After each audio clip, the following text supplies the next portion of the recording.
And I'm Sarita. And we are sisters at it again. And we are new YouTubers to the interwebs. And this is our first official episode.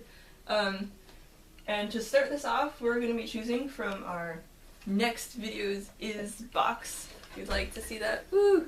Which is a lot of suggestions that we wanted to incorporate into our YouTube series and so on. Yeah, so they're just like random topics that we put on a piece of paper and like shuffled around.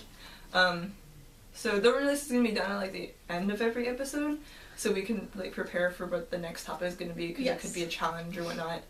But yeah, that'll be the excitement at the end of the episode. But today we're going to do it in the beginning of the episode, since it's our first episode. Oh yeah. So That's going to be fun. Would you like to do the honors? Let's do this. Let's do this.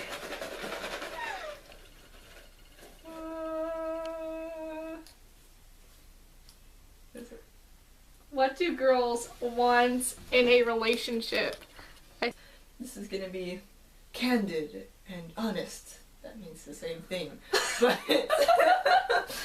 telling you guys and girls what women want in a relationship. Yeah. At least women like us. Women like us. Yes. Okay, so number one is definitely somebody you can relate to. Do you agree, Sabrina? I agree. This is very professional. Yeah. So, like, I think it just depends. Like, if you like anime, like, we do. We have Pikachu and Totoro over here. Then, like, someone who likes anime is someone that we can relate to.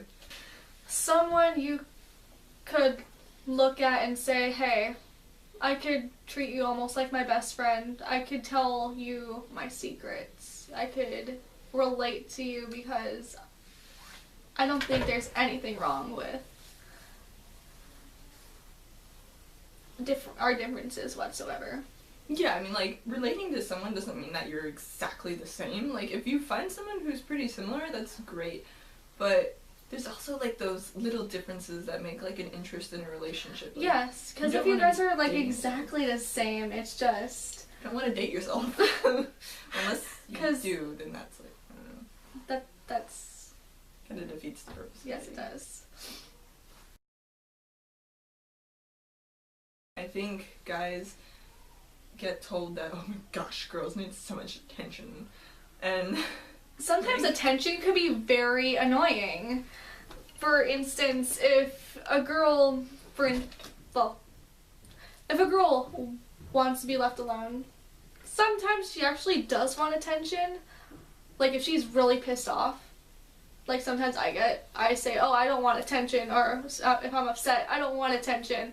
No, sometimes I actually do want to be held and I want to, like, hug me. Yeah, like, part of your, this is like math, like, psychological stuff, but like part of your stress response is releasing, what is that called?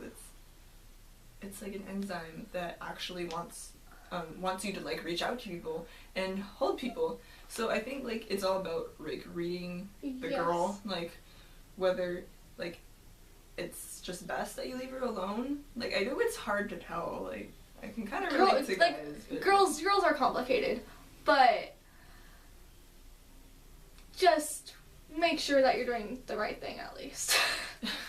I can't. Try your very best. Like, don't make it seem like you want to be really annoying or something. Like, we might be like, you're so annoying, just get out of here, I told you I wanted to be alone. At that point you should probably leave. But, like, at least you tried. And I think us girls will actually, like, reach out to that in the end. Like, if they're reasonable, they'd be like, well, you know what, he tried to want to be with me. Like, he wanted to comfort me. That's what he's there for. So, like, that's the good trying attention. Yes.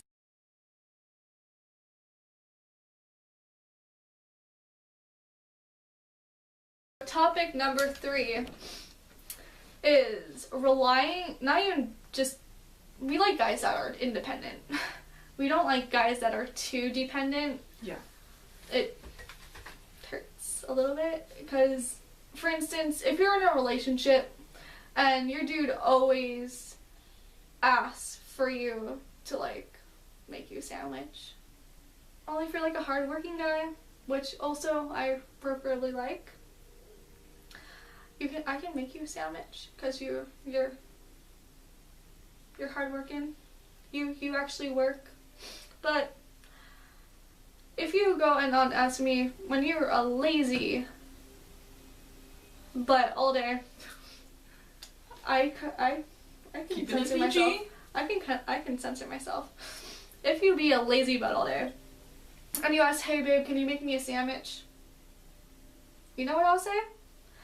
Get your lazy up and go to Subway.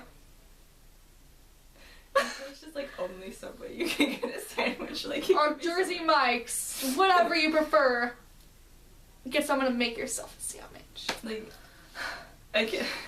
That's kind of like an example if you're living together. Yes. But there's just like other things too. Like if they're just asking to make a decision, or just like, this is gonna happen. I don't know. What do you think? What do you think? Like, we don't want to always be relied on because we're asking for someone else that we can rely on. Mm-hmm. So like relying on us too much is like brings it back around to like having too much attention. Like, we want attention, but not that kind of attention. Like, I think thoughtful attention is what we're going for. Being perverted. Sometimes it's okay. Personal experience. I think sometimes being perverted is almost like complimenting. But if you become too pervy, it just gets annoying and you feel almost harassed around your guy almost. I've been in the instance where, oh, you look super hot in that. Oh, you should definitely wear that more, like those high-waisted jeans. Those look really nice on you. You should wear those more. Like, it sometimes is disgusting on how guys perceive you as, because you're not a Barbie doll. Like, why are you paying attention down there? Like, my face is up here. See, like, this is what I'm talking to you with. Yes. Like, if you want to see skin, see, this is skin. You want to see nude? Here's my foundation. Oh my gosh, there it is again. I think. Talking about other girls in front of us. Yeah, that's. Don't be perverted either while talking in front of other girls, but generally. Well, it depends on what type of other girls. Like, I'm okay with being talking pervy too, but either way, talking about other girls in front of us sort of hurts sometimes, because it's more of like, are you not interested in me or something, or am I just not good enough for you? And we end up getting very jealous about that. Yeah, like, it's not like you can't talk about any other girl. Like, I think there's just like different ways that you can rephrase it to make sure that your girl knows that it's just you he's thinking about. Like, if you're saying like, hey, do you know if so-and-so is going to so-and-so's party tonight? Like, that doesn't even, I don't even care. But like, if you're talking about this girl, like, oh my gosh, did you see Becky's butt? It looks so big. We're just like, what is that? It feels awkward, and we're just like, what are we supposed to do? Like don't look at look at this dude's other area that looks so good. No. You could talk about dudes' butts too if you wanted, but I mean, it's just in general, like, don't talk about other girls like you're going after them. Like, I don't even know how to express it. Like, I think guys should know this. But some don't, some do. It's based on past experiences and so on. Yeah. Our next topic is my personal preference, a guy who knows how to cook.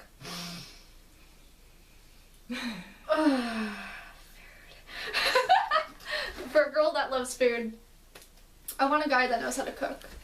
Because I don't want to be the only one cooking in a relationship where it's just like, well, I barely know how to cook. I can cook recipes pretty well. If a guy only relies on me to cook for them, no, I'm not gonna do it. Like, he made me like pasta. Oh, pasta is so trash.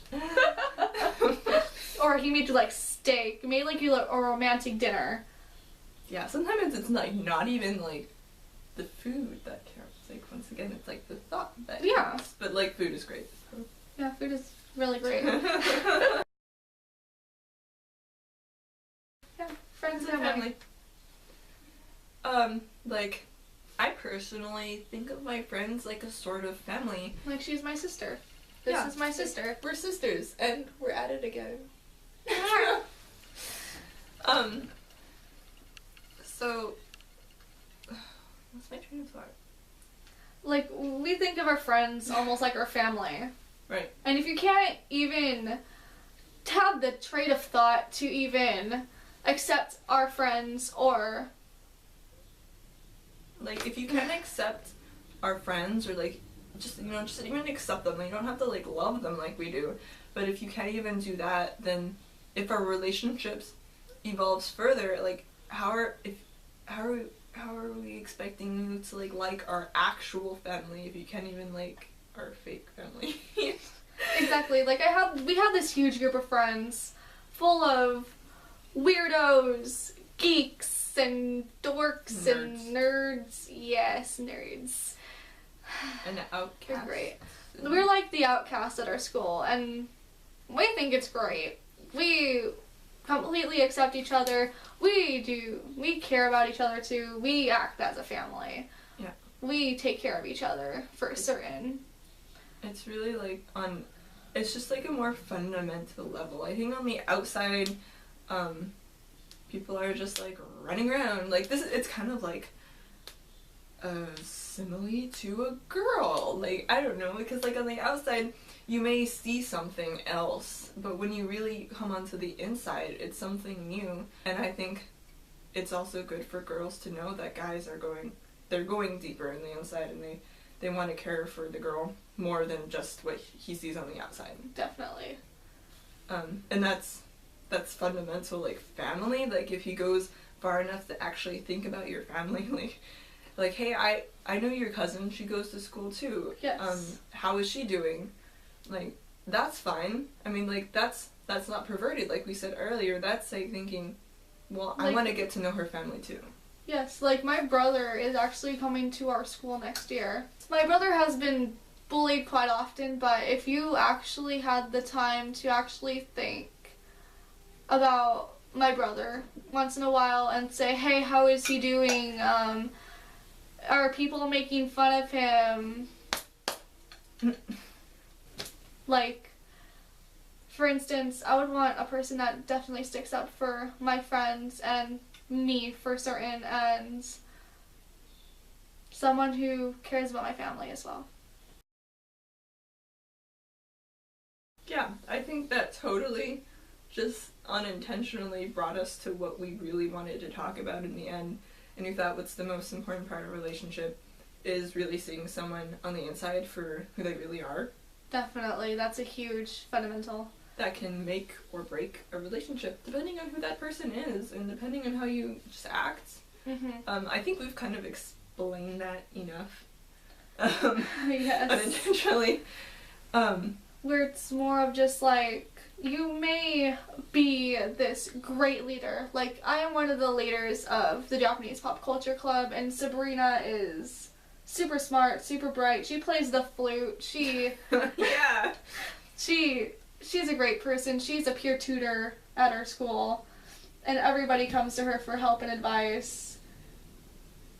Yeah. It's like, that's not all. Like, that's just not all. She's not just the girl who likes anime, and I'm just not one of the top students. Like, there's just more to seeing someone who they are. Like, I can be clumsy, or I can be dumb, and I forget things all the time. Like, it's true. Like, I like to look cute on the outside because I like my appearance. Like, I like looking good, but like, say, if I wear my jewelry, I lose my jewelry all the time. Like, you do. it's just like something you have to think, like, you just know more once you really try to get to know them. And that's like, just like little things. Little things that are good. Such as if somebody just dated me for what? Just because I have the leadership of the Japanese pop culture club, or just because they thought I was super funny once or twice, or just because they thought I was nice to them once or twice again. You shouldn't rush into a relationship where you don't even know the person. Because if you don't know that person, for instance, there's been a incident with this a lot. Yeah. During our time. It's like you think you know them, but once you rush into a relationship, for instance, you barely know each other. You've probably known each other for like maybe a couple months, but then you get into this relationship, you think it's gonna be all goody-goody, but then you start seeing your flaws and your achievements and so on and so forth, and sometimes you just need to know the flaws and the good both together before you even think about getting into a relationship. So these were all of our topics that we thought that women would want in a relationship. Yeah, so basically it's all about not crossing the line and knowing your girl, and whether you can cross that line or whether you should keep a far distance from it. And I think that basically sums up like a lot of the things that we were talking about, besides, you know, knowing your person deeper, that it all wraps together. Yeah. Circle. Circles are my favorite shape. Random fact of the day. And now for our next topic that we're going to be doing, we're going to be pulling out of our secret box. Secret. The next video is, let's go see. Oh yeah, would you like to do the honors, Sabrina? Okay. Don't even. Okay. Oh, I don't even. I'm like scared. You're afraid. That is a challenge. Ooh, there's challenges in here, dude. I forgot to do write challenges on my paper. Oh my god. Why already? Okay. So the next video that we're going to be doing is Dance Battle! This is Sisters Out again, and goodbye.